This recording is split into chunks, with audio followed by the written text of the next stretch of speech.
So let's start at the very beginning, because even before a single frame of this episode aired, something already felt different.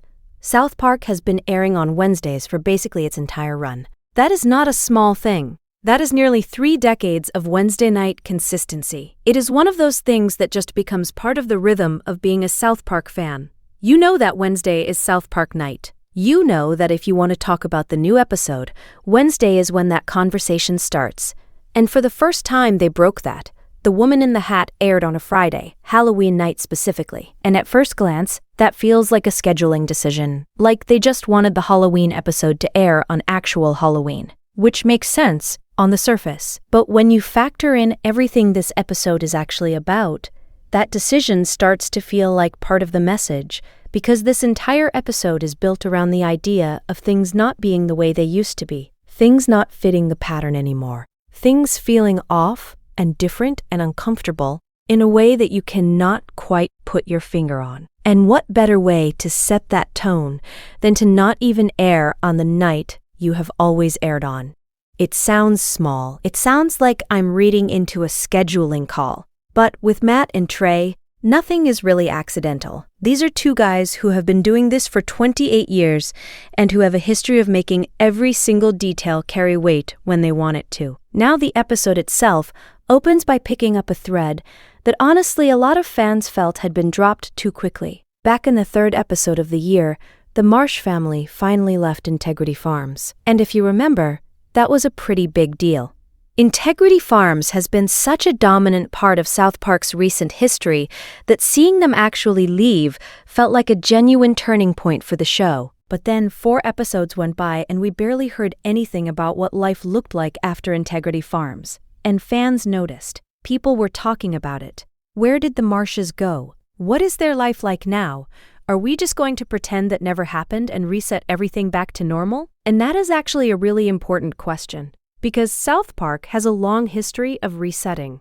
Episodes end, consequences disappear, and next week everyone is back in their normal house doing their normal thing as if nothing happened. It is part of the show's DNA in a lot of ways. But this season, the strange, divisive, polarizing season 28, has been trying to do something different. It has been trying to hold on to its consequences. It has been trying to build something that carries weight from episode to episode. And so, when we finally catch up with the Marshes in this episode, what we find is not a reset. What we find is actually worse than where they started. They have been living in a motel. Not a house, not back in their old neighborhood. A motel. Stan Marsh, one of the 4 main characters of a show that has been on television for 28 years, has been sleeping in a motel room because his family literally cannot afford anything else. And that is played for laughs on the surface because this is South Park and everything is played for laughs on some level. But underneath that, there is something genuinely uncomfortable about it. Because the show is making a point here that is very real and very connected to what a lot of people are actually living through right now.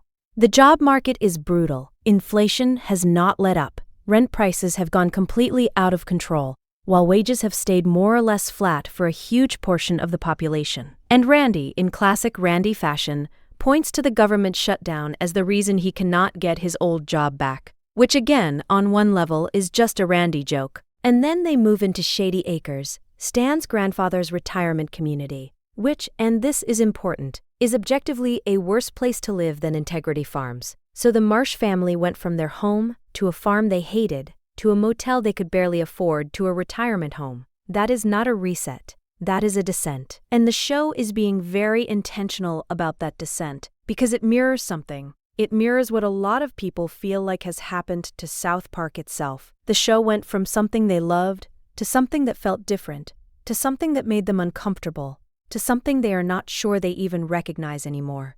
And Matt and Trey know that. They are completely aware of that parallel, which is exactly why they gave Stan the line that became the centerpiece of the entire episode. The line that the whole thing is built around. The line that millions of fans have been saying out loud for months. South Park sucks now. And the fact that Stan is the one who says it is not random.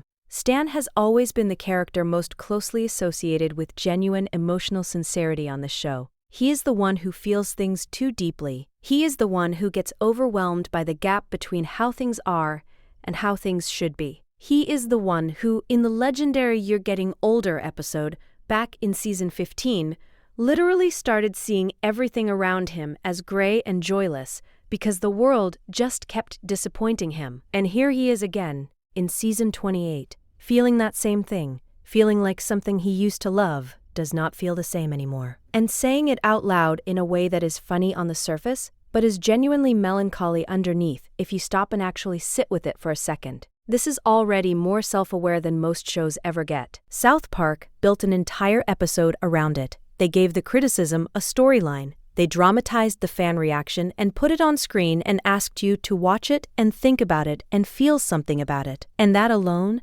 before we even get into the crypto storyline or the haunted White House or any of the other layers this episode has, is already something worth talking about.